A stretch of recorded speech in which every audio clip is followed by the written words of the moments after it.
Chicago, baby. Chicago, baby. What is up, my fellow stackers? I want to do a deck profile today on my new favorite fun deck.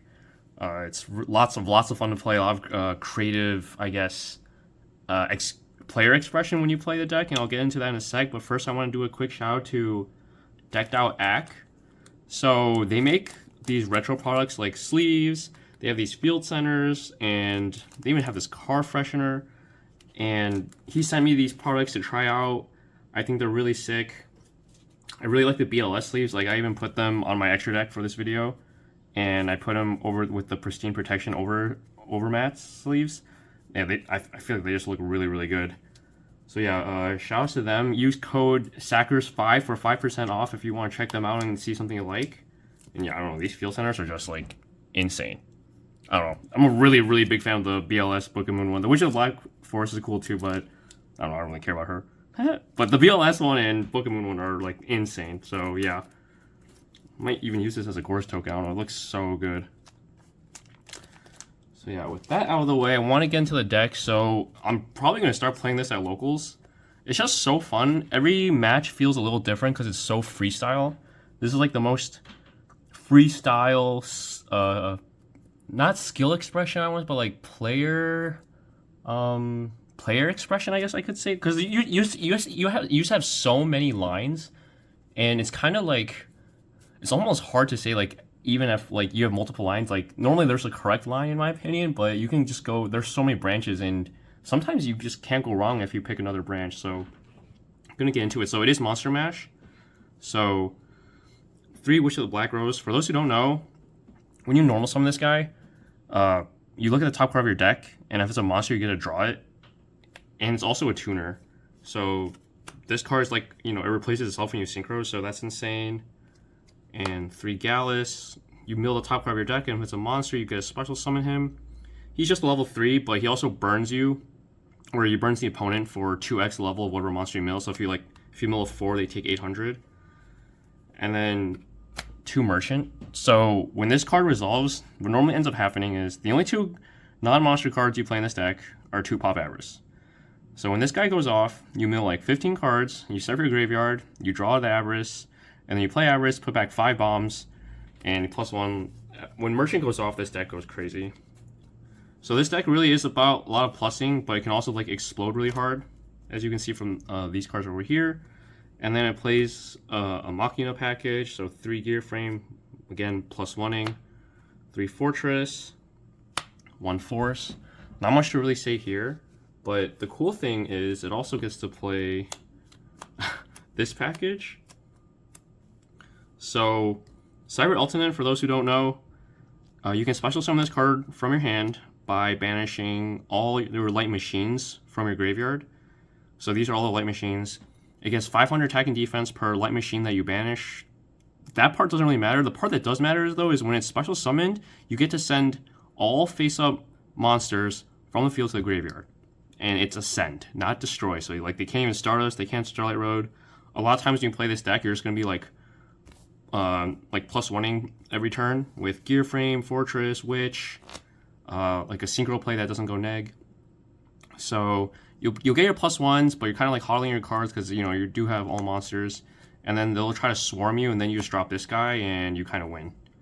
You can drop this guy, or I can show you later, but yeah, Black Rose comes up a lot in this deck too, so it's pretty cool.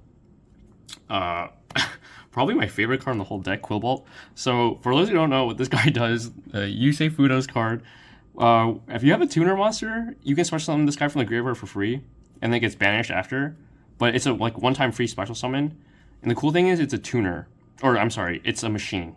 So you can pitch it off Fortress, which is like the best case. Or like you'll see later, we play Quick Draw Dandy. So Drill Warrior fodder. It makes Witch an instant 6 for free. Just level manipulation with a 2. Like this card is just, I almost want to play 2 of this guy. Like this card is that good. And then we do play the Quick Draw Dandy package. So it's kind of like a Quick Draw Machina deck in that sense, where, you know, Quick Draw, it can be dead at sometimes for sure, but when you do have Quick Draw Dandy, it's the Stone Cold Nuts, because Drill Warrior is a toolbox for almost every card in this deck, since almost every card in this deck is a monster.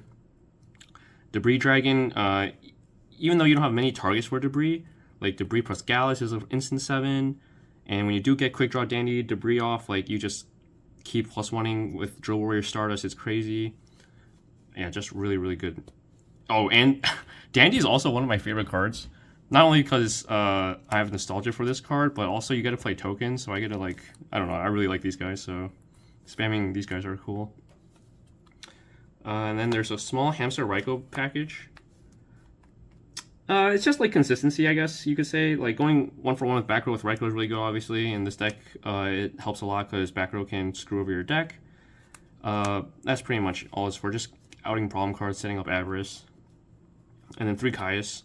Caius is always live here. You have Dandelions, Debris Dragon to spam Dandelions. You can go Quick Draw Caius if you really need to. You can go Gallus Caius. That happens all the time. We also play Double Fader, Tragodia, and Gore, so you can stack these for Caius as well. And since these are like your main forms of defense, don't ask me about this one. I blame Lucas. He's been promising me an ulti, and I haven't seen him in like a month. But yeah, so this deck has like good amount of defense and offense at the same time. And last 2 monsters, Chaos Sorcerer's cards always live. You like always milling stuff. You know, you play a bunch of monsters, sing a bunch of cards. Plague Spreader. This card's really good, obviously. When you mill it, it's insane. Merchant's gonna get it off. There's so many times you'll just like have no cards and you maybe like just have a Gallus or something. You'll just randomly go like Gallus, play Quillball, and like out of nowhere just like make a Black Rose. Like the deck is so freestyle, it's really fun. And the last 2 cards are Pot of Avarice. Is not much to say here. The God Bomb in the Monster Mash deck. So the main deck is 43, and it's I think the main deck is card for card the same as the list that won that European like Nationals tournament, Ultimate Time Wizard, I believe. I tried to mess around with a few cards like Card Trooper, Ryza, but I just kept going back to that list.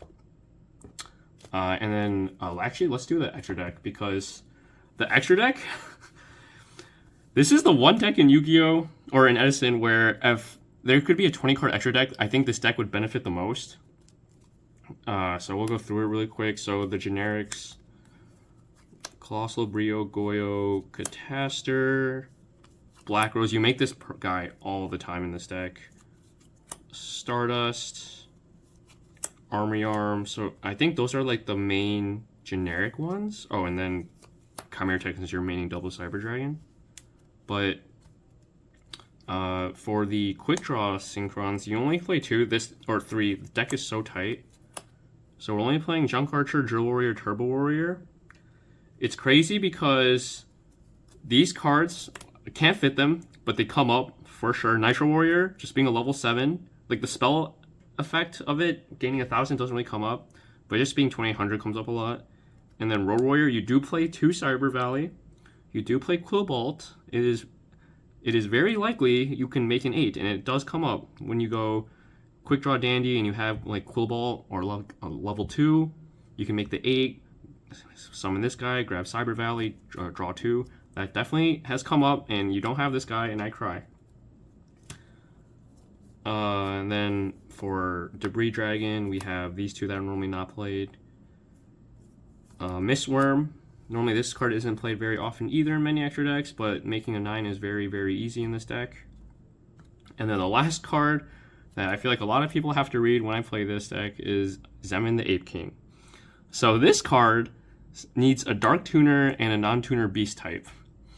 Normally, the most common way to do that is Hamster Gale, but in this deck, this combination ends up fitting it. Dark Tuner, non-tuner Beast type. So you can actually make, he's level 7, so you can actually make him with these 2, so that obviously comes up a lot.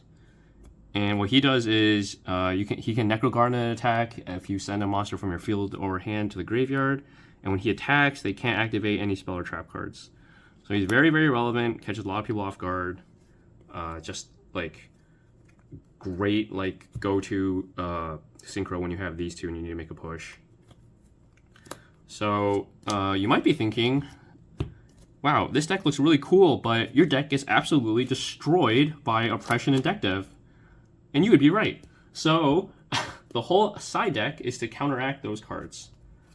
So heavy for heavy back row decks, 2 Decree, deck dev, oppression, hate. Yeah, these are probably the most important side deck cards because you'll just, people will sign all the hate. Pulling the rug is also pretty good against this deck. So you just sign all the spell and trap hate. As long as you can play the game, this deck is actually like really, really good. 2 breaker, more spell trap hate.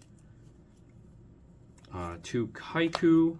So Kaiku is really good because deck dev will obviously try to deck dev you, but I think Kaiku, and this is also kind of a jab at Vayu, Kaiku is the best deck dev Punisher because they get rid of the body on the field, and then they are trying to stop their graveyard because they just put like the Vayu or like the Vayu Synchro or Sirocco to the graveyard, and then you just get, this guy will get in for free and he doesn't get hit by deck dev. So yeah, really, really good. 1 Crow, it's a monster mash deck. You just need some hand traps. 3 Fossil Dyna. So this deck has a pretty good matchup into frogs because there's just so much removal and they can just swarm. And it's really easy to put up a 2000 plus beater in this deck. So you can just like Special Fortress, like for example, that's the easiest one. Special Fortress and there's normal this, and they have a really hard time. 2 DD Assailant, more anti-DDV tech because it doesn't get hit by DDV and it can just like out problematic monsters. Runs over Fossil Dyna, Vanities, or in trades with Vanities, Fiend, Christia, and stuff. And then the last 2 cards, and this is my own take, and this card has actually been working pretty well. Marionette Might. So this deck loses. So I think after post side, the most problematic cards are DDV if it goes off, and Vanity's Fiend, and Christia. So Christia, I'm not gonna lie, have not found the answer to that card yet. That card's like, wow, if they draw Christia, I better have Raikou, Fossil Dino, or DD Assailant, because I have to set it, and then just trade with Christia, and that's not always the greatest. So Christia is actually a problem, I won't lie, but against frogs, they always put in 2 to 3 Vanity's Fiend, and then they have 3 Caius. So against frogs, it's very easy to rush them down, get them to like 4k, like that's very, very easy with this deck. And then they'll try to like brain control, slow change, econ you, and then tribute for Vanity's Fiend, and they think they've checkmate you, or they go Caius even, break your board, and then you just yoink the guy and kill them. And that happens a lot. This card is actually insane. Like I almost want to play 3 of it because it just happens like so often against frogs. So yeah, that's the deck. Let me know what you guys think about it, and let me know what your guys' like favorite fun deck is. I've been playing a lot of Vayu, and even though Vayu is my favorite deck, and it's obviously a very good deck, it does kind of get boring after you play it a million times. And this deck is just like so free flow that I feel like I don't need to like take predetermined routes, I guess, if that makes sense. Like this deck, like as bad as it sounds, is almost like never doing the exact same thing. You like the hands it draws are so nuanced that there's so many options at all times. So yeah, this deck is just really, really fun. And like I said, it really does feel like freestyle Yu-Gi-Oh! So yeah, let me know what your guys' favorite deck is. Thanks for watching. Peace out.